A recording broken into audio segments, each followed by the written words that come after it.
When large jobs require moving massive amounts of snow, get the work done quickly and efficiently with the Western Pile Driver and all-new Pile Driver XL pusher plows, both featuring Trace Edge technology. These pushers scrape down to the pavement with an advanced cutting-edge system that has independent 2-foot sections that move vertically, oscillate, and trip. Get more jobs done faster with the Western Pile Driver lineup of pusher plows. Mike Bott from Frost Solutions, one of the owners of the company. What we do is provide a mini weather station to give you a tailored forecast to those particular locations so you know where and when and what to do in those parts of town. You know there's 2 or 3 or 4 or 5 different ways that people can experience tremendous value having a technology like this.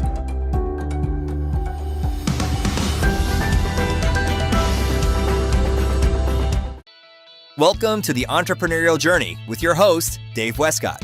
The Entrepreneurial Journey is a weekly podcast that streams live every Tuesday at 9:15 a.m. Pacific on Dave's YouTube channel and LinkedIn profile. Now here's Dave with this week's episode.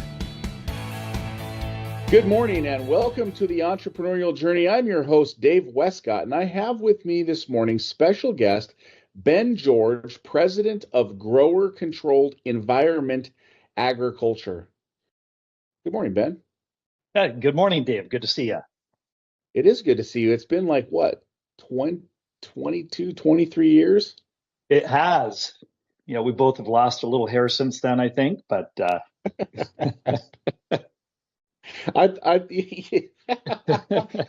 yeah, that's awesome. You know, it used to come down to here, right? Yeah, it did. You know, back in the college days in our 20s. But that's right. You know. That's right, man. It used to be something special. Now I just try to hold on to as much as I can get. It's hard to do. It is hard. You know, I find it growing in the oddest spaces, like in the back of my arm, the middle of my back. Like, what's going on with this? Yeah, I think the last time we hung out, I still had, my frosted tips and blonde hair and an earring and days my kids don't even believe when they see me today. That's right. That's right. So, yeah, we met. Basically, we both went to the same church. You were a youth pastor, right? That's what you were doing. Well, I was one of the leaders in the college 20s group there when we met with Pastor Dave. Yep. And those were fun times. Yeah. Did you become a youth pastor, or were you just always in the leadership piece? A little bit of both. So I, for a very short period, became a youth pastor, but most of it, back in our days, was when we were leading in the college age group. Oh yeah, that's awesome. Yeah, that's fun. So we met there. We both lived in the Seattle area, and then you took a turn into business. Is it a family business? Is that correct? Yeah, so we had a family business that my father started back in 1993, and the name of the business was International Greenhouse Company. And how we came into that is my dad, by trade, was an HVAC or controlled environment engineer. He owned an HVAC company in Seattle that did a lot of designs for commercial HVAC spaces. And that was back in the 80s. And they started doing some light manufacturing of HVAC equipment. And in the 80s, he started selling those into the greenhouse space to professional greenhouse growers and distributors because they were using the same exhaust fans, the same unit heaters to either cool greenhouses or heat greenhouses. Wow. And over time, more people started asking him to come in and actually design the environment within their greenhouse space. So the company he owned in the 80s transitioned and fizzled out over time. He sold that to some business partners, and it allowed him to enter really full time into the greenhouse space back when it was still an emerging market globally. And he had a lot of experience with his prior company doing a lot of import and export. And so when he started, hence the name International Greenhouse Company, the idea was to really go worldwide, working with governments on helping to grow and support really for food production at that time. controlled environment solutions in countries like China, India, Russia, places where food was an emerging need. And it's really challenging to get a consistent supply, just with, some of the environmental conditions they have there. So that was kind of the genesis of the business. So I grew up in that. That was my background, even, as young as late junior high, early high school, going with my father to different job sites, learning how to build greenhouses. So I would say that's probably the industry I cut my teeth on. Wow, that's interesting. So you grew up in an entrepreneurial household, like from day one. From day one. So my father started multiple businesses, and I got to see what that looked like from the success and from the failure side. So that was probably growing up the biggest thing that taught me. I grew up in a big family. There was 8 of us children. I have 5 brothers, 2 sisters, and they all say I'm the most like my father in some of the good ways and bad ways. But I caught that bug, very early, and got to see firsthand, the joys and the agony and the pros and cons of really going out and starting your own business, and how to take ideas, something that starts as a concept or an idea, and turn that to a reality. So I think over the course of my life, he owned, 3 or 4 different businesses, even made segues into, he started a fast food business, and I got to watch that go up and then crash and burn, so you see how not all ideas are great ideas. But and really that there's some people that are just born with that tenacity to go after, their ideas. That's so interesting. Where do you fall in the pecking order in the 8 kids? I'm number 5. So, what was interesting is I have 4 older brothers. So for a while I was the baby. And then as they moved out and younger ones came in, I was the middle child for a while. And then all 4 of my older brothers moved away and I was the oldest. So I think, gave me a unique ability to probably learn, some of the strengths and weaknesses of every pecking order within the birth order of a family. You crossed all the spectrums. Yes. Yep. Wow. That's very cool. So your dad's a business owner, you're an entrepreneur, you're watching this grow up. What would you say would be the biggest lesson you learned from watching your father on his entrepreneurial journey? It's a good question. And there were multiple things, with watching him from a young age grow up, as I was growing up, start businesses. Some were successful, others failed.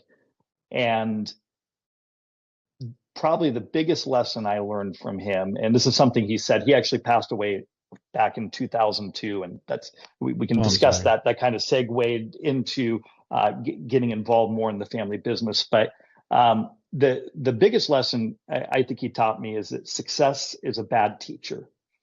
And he always said he always learned more from failures than success. And as nice as it is to have a great idea and start a business and succeed, the pathway, the journey for most entrepreneurs is not that simple. It's having a great idea, starting something, and it fails. And a lot of people give up at that point. And what I got to witness firsthand with my father is that if he failed at something, he learned from it, and it made him better the next go around. And he never gave up. And so I think for any entrepreneur, just that thing that stuck with me is success is a bad teacher. And being willing to learn from your failures, and not, for a lot of people, you fail, you give up, you're like, well, I tried that, this wasn't my thing, I'm just going to go do something else.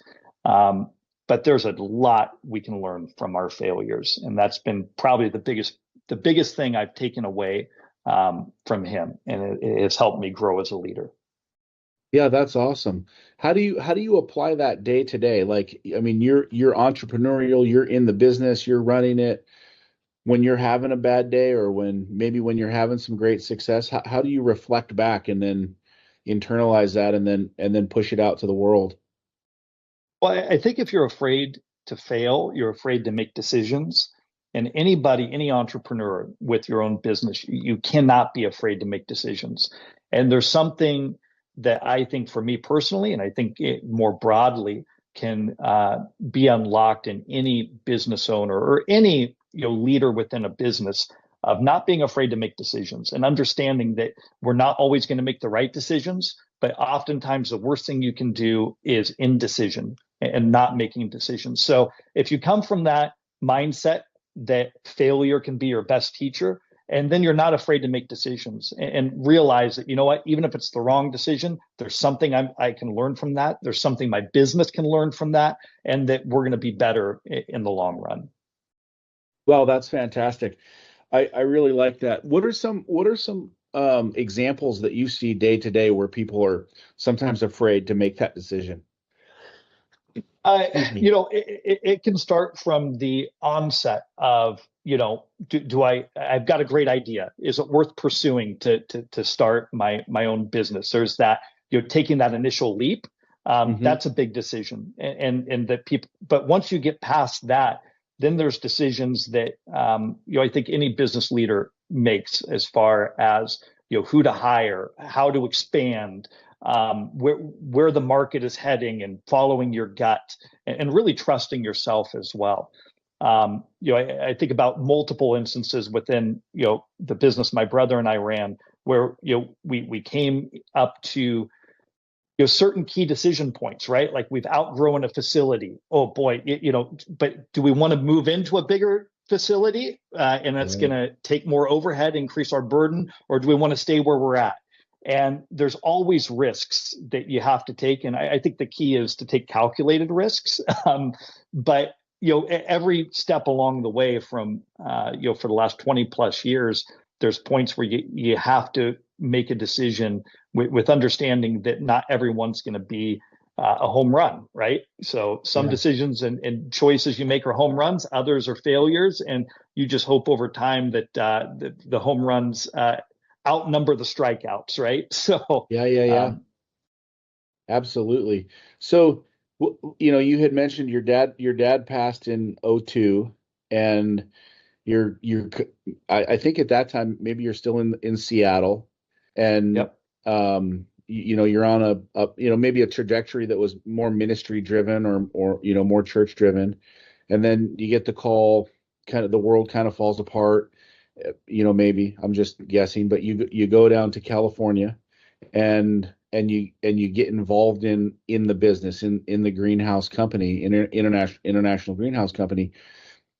That had to be one of those tough decisions too, right? Like, that had to be one of those, holy smokes, I'm married, I'm living here, I'm on my path, and then all of a sudden things just change.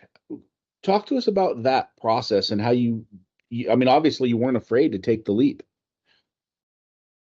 Yeah, I think for all of us, where we are today is very different than maybe where we saw ourselves, 20 years ago or 25 years ago. And that's life, right? It's going to throw you curveballs. And when my father passed away, it was pretty suddenly, of terminal cancer back in 2002. That did change my life trajectory. I was just, he actually passed away 4 or 5 days before I got married. So there was a lot of changes happening all at once. I was starting a new life in marriage. I thought I had one career path. And then we had this small little family business. And, at the time, I think International Greenhouse Company maybe did $1.5 million in top line revenue, 4 or 5 employees. And, it really was help support my mother. So you think about, your father passes away, is the business going to go under? How are we going to take care of our mother? And my oldest brother, Dave, lived in Seattle with me, and he was the first to really take the reins. Walked away from his job in Seattle to move his whole family back to Illinois, which is where the business was headquartered. And when I say headquartered, it's a small little office of just a few employees. And my brother Dave went out to take over the family business, and it was shortly thereafter when he realized that, man, this thing has the ability to grow, that he gave me a call. I'll never forget, kind of where I was. He called me and said, "Ben, I know you kind of think life's going this direction, but I need some help, and we have an opportunity here, and you'll want to see if you want to come, really help me grow this business for the family. And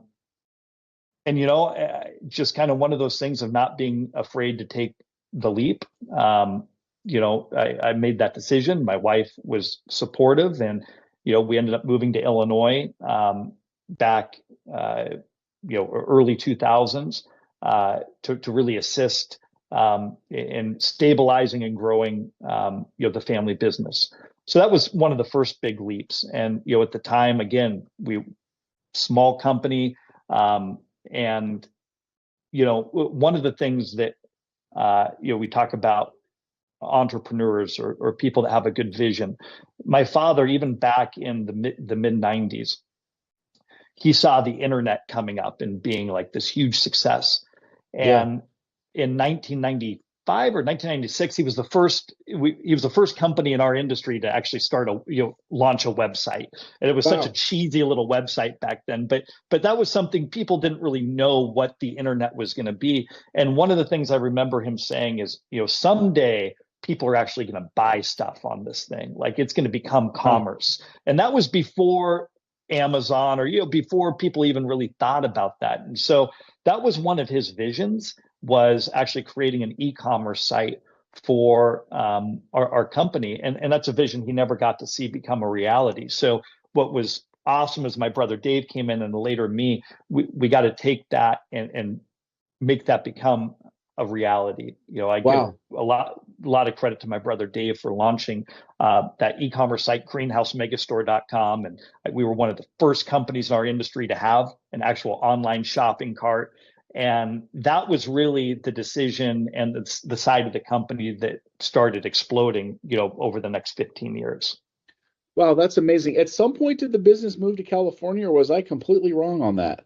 No, you were right. And this is, again, I think one of those things as as a business owner, you've got to take calculated risks. And, over the course of 15 years, there were times where the business grew and we outgrew our facility, and we went and purchased or leased another facility. And it's, so our first warehouse was 1,000 square feet, and tiny, and after being in there for 2 or 3 years, we moved to a facility that had a 6,000 square foot warehouse. And that seemed huge at the time. Like, how are we going to fill this up?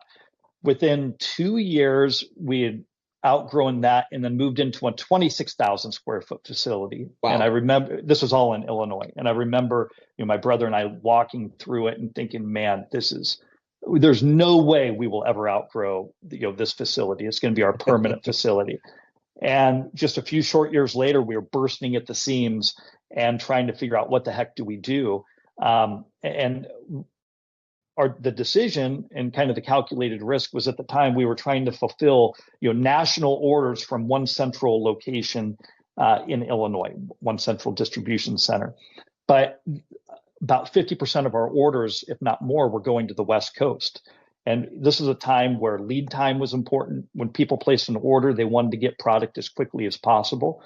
And so we made the decision after some research to open up a West Coast operations in California. And that was one of those things where it's a big decision. You can't just hire someone to manage that for you. And so I decided to move my family at the time. Wow. My wife and I had one child, and we left Illinois and kind of went out into the frontier in California with really not knowing what it was going to look like. And we leased, because we didn't know the success of it. So we leased a 14,000 square foot building. And we thought, man, okay, between our 26,000 square foot here, 14,000 square foot here, we're going to be good for a while. Well, within 2 years, we'd outgrown both of those. And in our facility in Illinois, we moved out and actually purchased an 88,000 square foot facility. And then our facility in California, we moved over to a 50,000 square foot facility. And so it just, and there's obviously a lot more that goes to that, but just decision after decision of, you take the risk, if I, increase my capacity, are we going to fill that up? And along the way, we had the fortunate blessing of being able to do that, and it really just kept growing and growing. But none of that would have been possible without taking the risks, that we did. So the move to California in particular was, I think a lot of the time as business owners or entrepreneurs, we can take credit. Like if things go well, we take all the credit. If things go bad, it's easy to say, well, it's just macroeconomic conditions. But the reality of it is, I think we have to be, good planners and trust our gut. But so much of it, or a certain percent of it, is timing and luck. And sometimes you're just in the right place at the right time. And when we made the decision to move to California, that was one of those things where little did we know there was kind of a storm brewing in California, a positive one, where there was an explosion in that market of the demand for greenhouses and gardening supplies. A lot of it driven by the emergence of the cannabis market. Some of that, driven just by, local greenhouse growers. But really, when we moved, there was a void of full line suppliers of the products in that space. And we filled it, and within the matter of just a few short years, became the preeminent supplier within the greenhouse industry for the emerging California market. So the cannabis kicks off in, like, this had to be what, around 10, 11, 12, something in that time. Was that the time frame when that was starting to blow up? Yeah, so it was 2013 when we moved out to California. Okay. And that whole market was emerging. And really, it was this transition from like an underground illicit market to like an above ground legal market. It becomes legal. And so, the joke we always made is, it was the second gold rush in California. And what we said is, and what we always talked about is, in the initial gold rush, 95% of the people that went out looking for gold went broke, but it was the guy that was selling the picks and shovels that made the money. And that's how we viewed ourselves. Like, we were selling the picks and shovels, we were selling the equipment and the greenhouses and the benching and the pots and the soil, the nutrients, everything you needed to grow. And so it was, again, very, very fortunate timing. So that pot becomes legalized. It's in Washington, California, Oregon. That was kind of the predominant space where marijuana was legalized, right? Is that correct? Yeah. So California, huge market. Colorado goes legal, around that time, and becomes a huge market. And then Washington and Oregon follow. So between those states in particular, from 2015 to 2020, I mean, there was just a significant boom in those industries. And with that, a significant demand for controlled environment solutions to help provide the most consistent quality of growing possible. Wow, that's amazing. So, and these aren't small greenhouses that you're talking about, because a lot of these growers, I mean, some of them, are industrial sized growers, I'm guessing. Like, I mean, some of these are very, very, this isn't like just the backyard, hey, I'm popping up my greenhouse and I'm going to throw some vegetables and a couple pot plants in there. Like, these are serious pieces of equipment that, have all sorts of ventilation and heating and cooling and climate control and windows that open, and just, I mean, these are big too, I'm guessing, right? Like, some of these are massive units. Is that correct? Like, these are the size of buildings on some level. Yeah, or bigger. I mean, the largest project we did back in that time was like, I think, a 7.5 acre project. So, 365,000 square feet, give or take, of production greenhouse space. And, the whole idea, and this is, we'll get into this later, but, what I love about greenhouses is you take, you're controlling an environment, like you're thinking crop specific. It doesn't matter if it's tomatoes or lettuce or poinsettias or cannabis. Sure. You're looking at, what does this crop need to be healthy, and what kind of environment does it need? And you replicate that environment to where you can get maximum production multiple times a year, because for most crops, the natural evolution is you get one life cycle, one crop cycle a year. So you plant tomatoes in your garden in the late spring and you harvest them in the summer, but you can't plant them in the winter and harvest them in the spring. And so that's the advantage of a greenhouse, and really for a controlled environment, is that you are mimicking the environment it needs continually, and altering that for what does it need to flower, and what does it need to fruit, what does it need at different standpoints when it's young, when it's mature, and you're mimicking that. And ultimately you can take a product that maybe out in nature can have one cycle a year, and you're trying to increase that to 3 or 4 cycles, so you're increasing production. And that's the fun part when you do it right, in designing an environment, is seeing that result. So it sounds to me like this is a little bit of science, a little bit of business, and a little bit of construction, and a whole lot of logistics. Yes. Yep. So that's really, so for our business, we really had two sides. There was the online e-commerce side, and then there was the offline side, which was more of the design build of facilities. So the e-commerce side, we were selling gardening supplies, and you mentioned small greenhouses. We were selling small backyard greenhouses as well, and still do, at greenhousemegastore.com. But we had our e-commerce side where we were offering these products on our website and then fulfilling them via small pack all over the U.S. So whether it's a small gardener in their backyard that needs some flower pots and soil, they can get on our website and order that.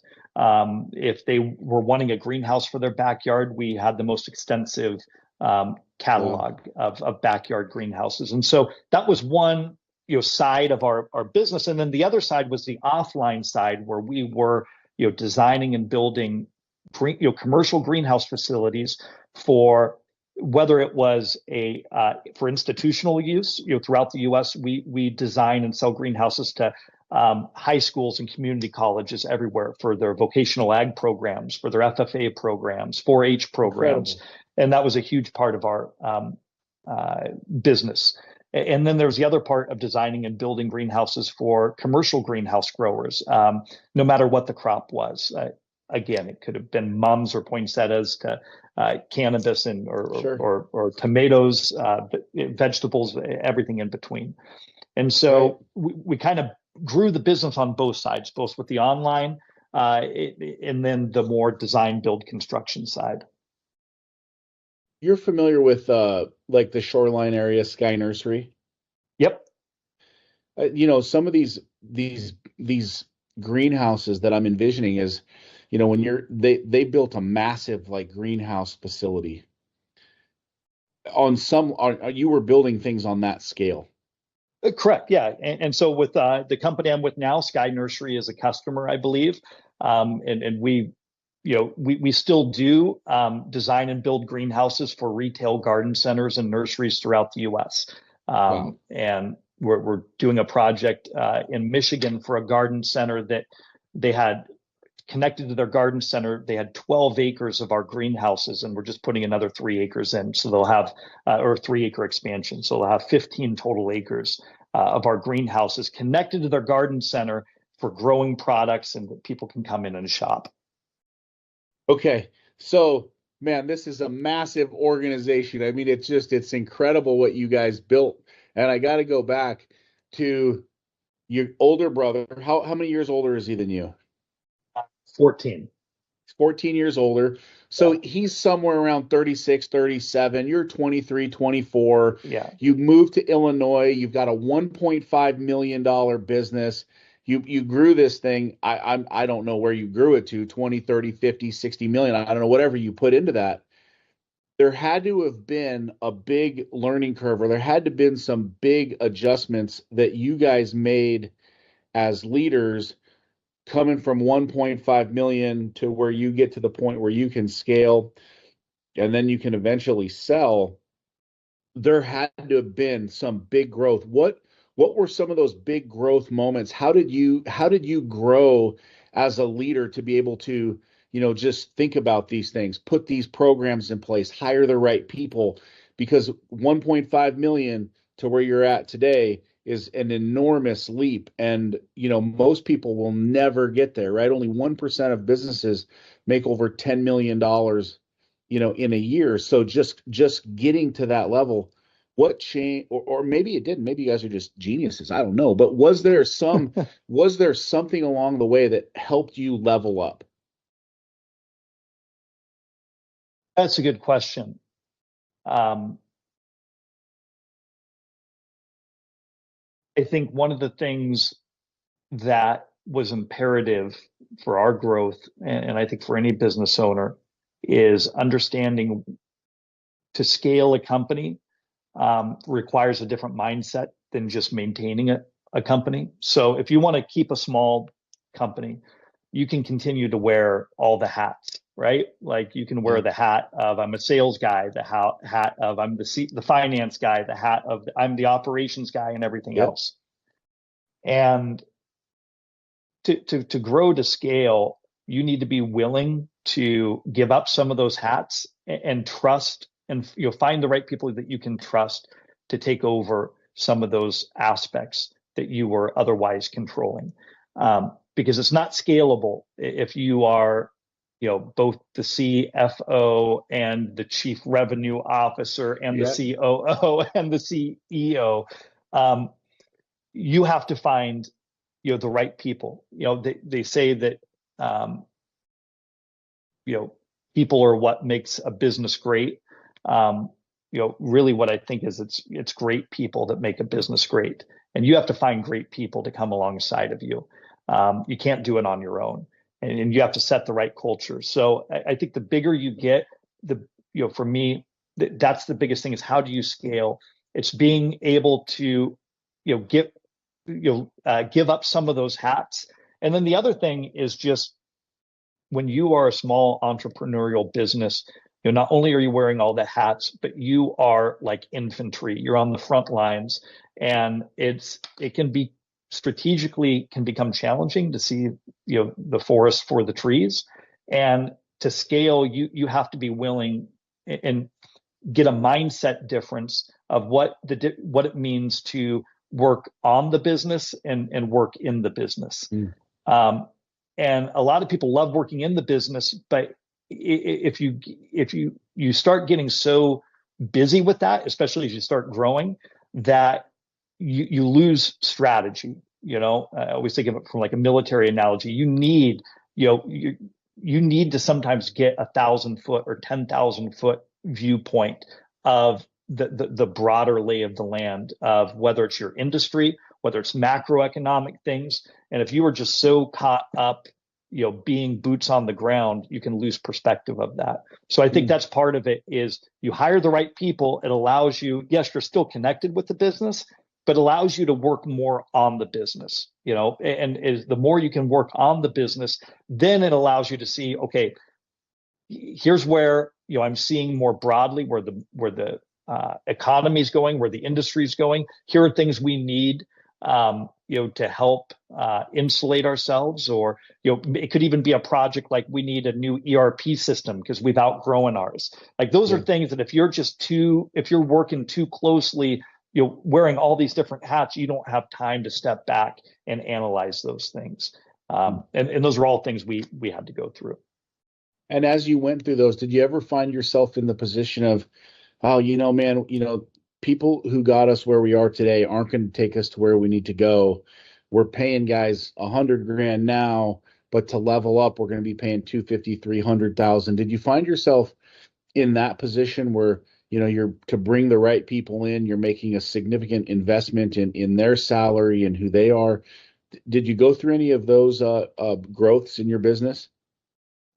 I remember the first time we hired a sales director, and that seems like a big leap when, my brother and I managed our sales team. And, it's there's something that can be unnerving about that, right? Because when you have control over that element, you give it to someone else, you're paying them a lot of money to do it, and there could be the mindset of, well, I can do it just as good.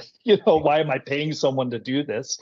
And it's kind of your first like executive type leadership position, that you're filling within the business. And that is a big risk, because this is every time you hire someone, as a business owner, that comes out of your pocket, right? So you want to see the ROI on that. And there's no guarantee that you are going to get an ROI on that.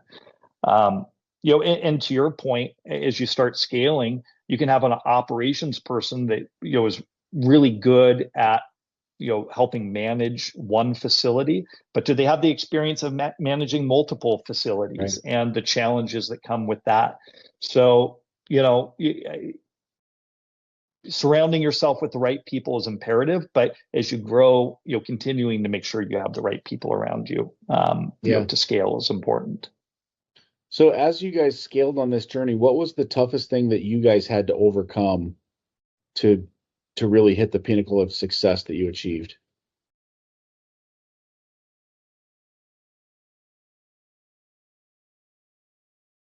That's a good question.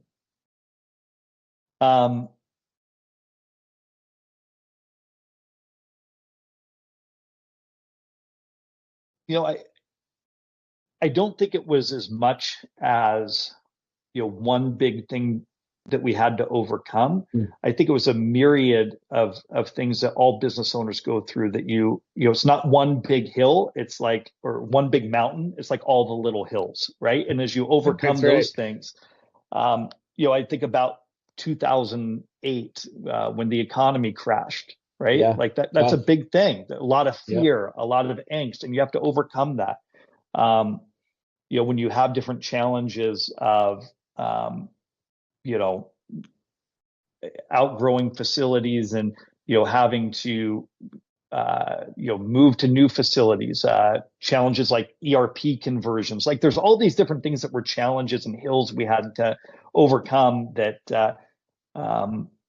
but there wasn't really like one big like wall we had to break through. It's just overcoming the daily challenges or the different things that happen, within the industry or more broadly within the economy. A lot of entrepreneurs out there, they have this kind of idea that, oh man, we're going through a couple of tough times right now. As soon as we get through this, everything's going to be smooth, and I want everything to be smooth forever. And then they get through that time, and then bam, they get another one of these bumps or hills, and they get through it, and they're thinking, oh, if I can just get to the point where it's smooth, if I can just get to the point where it's smooth. But I think what I heard you say and what I liked was that maybe it never really gets smooth. Maybe there's just always bumps and hills and challenges, and you're continuing to conquer them and work through them. And maybe it's a slow descent to the top, maybe it's a fast descent to the top, but as long as you're managing the business and always covering those solutions in front of you, you're able to continue to keep your business moving forward. Would that be an accurate depiction of how you see that entrepreneurial journey play out?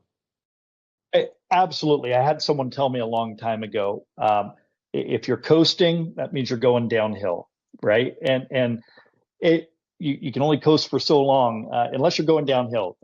And I feel like as a business owner, there's something to be said with resistance training, right? Like you need to be pushing yourself. And, that's what grows muscle is resistance training. And if you're not finding those hills, if you're not willing to overcome things, it means that you're not challenging yourself enough. And as a business owner, as a leader, you've never arrived. Like no matter how good you think you are, you've never arrived. There's always that next level. And if you're not pushing yourself to that next hill, that means, in my opinion, you're getting lazy or you're just coasting. So always finding that next challenge. It's whether, hey, I've conquered this little corner of the market. I'm going to go after this next little adjacent corner of the market, or I've saturated the small town I live in. We're going to go ahead and expand in the next town. Like there's always these little challenges that I think, again, it depends on how you're wired, but that's how I'm wired is always finding that next challenge, because I think that helps keep your muscles firm, right? Just that looking for the resistance in those hills to climb. I love it, man. I love it. I run marathons, and that is a great analogy for what it takes. Always be training, always be pushing yourself to conquer that next mountain. I love that. I've got just a couple of questions left. This has been an incredible show. You've got so much wisdom and knowledge. It's just been such a privilege to speak with you. For any emerging entrepreneurs out there, for any entrepreneurs who are well on their way, what's a tip that you would give any entrepreneur out there, no matter where they're at in the journey, whether they're at 50 million, 100 million, or 1 million? What's some good advice that you'd share with them? Uh, one of the things, going back to what I started with, you know, don't let your failures get the best of you. Don't give up. Like in any experience, you got to learn from it. I think, I can't remember who said it, but the quote I always think about is, don't let your success go to your head and don't let your failures go to your heart. And a lot of us do that. If we're successful, we think we're 100% of the reason why we experience the success. And that's not true. There is, I think it was Warren Buffett that, dubbed it the ovarian lottery. For those of us that live in the US as business leaders, so much of it is, we're kind of smart, but if we were as smart as we were and we grew up in India or, somewhere in Africa, would we be where we are today? And there's an element of, God's grace and just luck, whatever you want to call it, that if we don't keep ourselves grounded in that, it's really easy to let success go to your head and think you are the reason why all the good things happen. And then likewise, if you think you're the reason for all the good things, it's easy to let your failures go to your heart too, because you think that if you fail at something, that, man, it's just 100% a reflection on you and it can immobilize you. And I'd say those are two huge things for any leader, any business owner, right? Like, don't get too caught up in your success. You need to continue to have humility. And it's a tough thing if you've seen success. It's easy to get arrogant. We've seen a lot of the business leaders like that. But what would the people that work for you say about you? Servant leadership's huge. It's a huge thing. For me, right? Like, are you a leader? Are people following you, or are you a herder and you're trying to force people, to work for you? So I'd say don't let your success go to your head. Don't let your failure go to your heart. And learn how to pick yourself up, learn from mistakes and failures, and have them make you better. I love that. That's amazing advice. How do you? With the success, you've had great success in business, and that's amazing. And how do you keep that? How do you keep that humility? How do you keep yourself humble? And how do you not let that go to your head? Is there something that you do that helps keep you grounded? It's a challenge, right? I always think being married helps with that, because your wife is very quickly going to point out that you're not, always amazing. But it's good to have that reflection, So, but beyond that, business can be a grind. Owning a business can be a grind. If you're an executive in a business, it can be a grind, and sometimes it's easy to lose the sense of purpose in what you're doing. And if your goal and all you're doing in life is every month looking at your EBITDA numbers and your sales gains or losses and looking over P&L statements, there's not, in my opinion, a long-term value or a long-term purpose that you feel like. Those are all important things, but you have to have something above and beyond that. Sure. And one of the things for me that I've always tried to do is to give back, to find areas where I can take, the giftings and the talents God's given me and try to reinvest those in areas where I can be of service. And it humbles you. My first lesson of that is, back when I was in college, for 2.5 years, I was a caretaker for a guy with a quadriplegic with cerebral palsy. And, that probably taught me more as a leader than anything else in my life about the importance of giving back. The importance of thinking of someone other than yourself and having like a bigger purpose in life. And that stuck with me. And, to this day, has helped, ground me. I've been blessed with a lot. I lived with this gentleman for 2.5 years. Never once did he complain about where he was in life. I saw him, who had every reason to, hey, he was a quadriplegic, couldn't walk and couldn't talk. He had every reason to give up on life. Instead, he worked at Boeing for over 2 decades, building an incredible career, taught himself how to code on computers by wearing a construction helmet with a steel rod, and then started 2 or 3 different nonprofit mission organizations, taking groups of teens to places like Mexico and South America, doing different ministry events. And you look at that and you go, okay, well, that is finding purpose, being given just a little and multiplying that to a lot. So for me and what I do, I'm not perfect at it, but I try to, what have I been given? How can I reinvest that in places? And I've had the privilege of having friends who have, who own, nonprofit organizations that, travel throughout the world teaching entrepreneurial business classes to students, college students, and young leaders in emerging markets like India, Bhutan, Africa. And, especially with my background, we talked about controlled environments. And then I think about how, my dad started back in the late 80s, early 90s, building controlled environments in third world countries, essentially.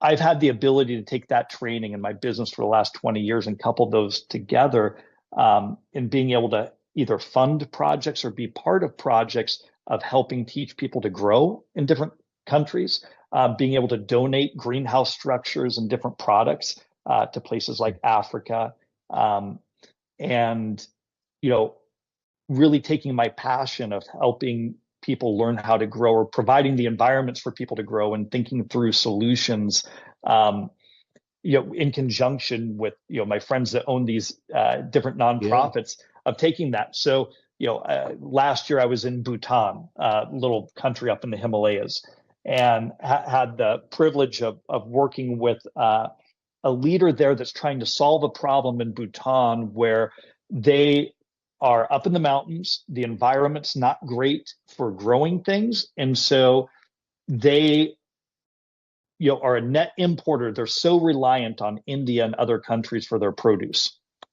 And they're thinking through, how can we start being self-sustainable? And the only way to do that is in a greenhouse. And so, had the privilege to meet with this gentleman and talk through the design concept of, a huge hydroponic greenhouse facility that would be the first ever in this country of Bhutan, for growing things like tomatoes and lettuce and vegetables and sustenance that, they just cannot get enough of. So you think about things like that and coupling, so for me, it's like coupling my background with these opportunities and then going to these countries, meeting with small farmers in, India or Bhutan, meeting with people that, are just starting to think about maybe starting their own business, but they didn't grow up with a dad like me, right? Like it just, and being able to, take what I've been blessed with and what I've learned and the background I have and be able to help in a myriad of different ways, or at least help provide just an ounce of hopefully motivation or help or skill. That to me has helped bring purpose.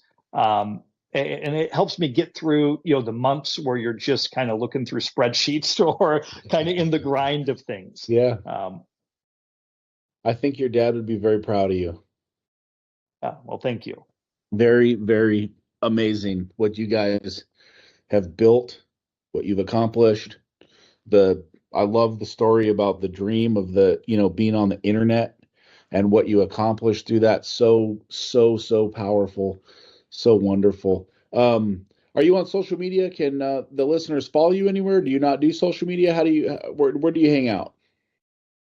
Not a big social media guy. I've got a LinkedIn account, but I'm not a big social media guy. Not a big social media guy. That's okay. That's okay. There's plenty of people out there doing it, so you're not missing a lot. All right, I have one final question, and it's probably my favorite question, but it's just, you've got a billboard on the side of the road. It's blank. It's white.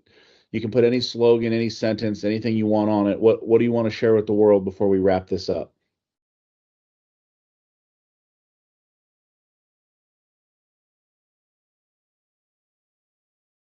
I would say for everybody here,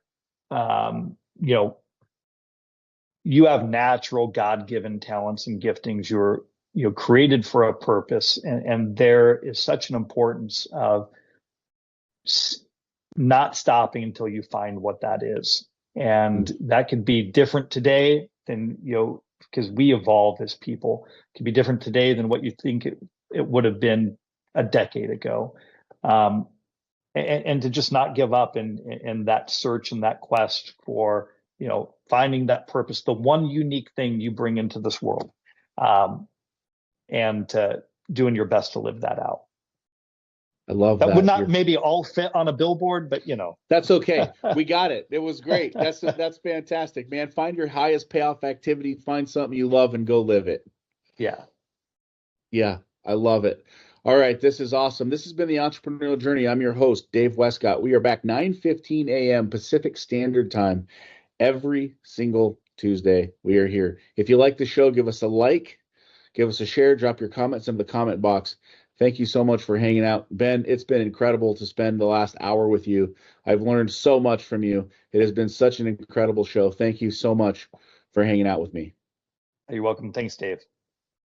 Mike Bott from Frost Solutions, one of the owners of the company. What we do is provide a mini weather station to give you a tailored forecast to those particular locations, so you know where and when and what to do in those parts of town. There's 2 or 3 or 4 or 5 different ways that people can experience tremendous value having a technology like this.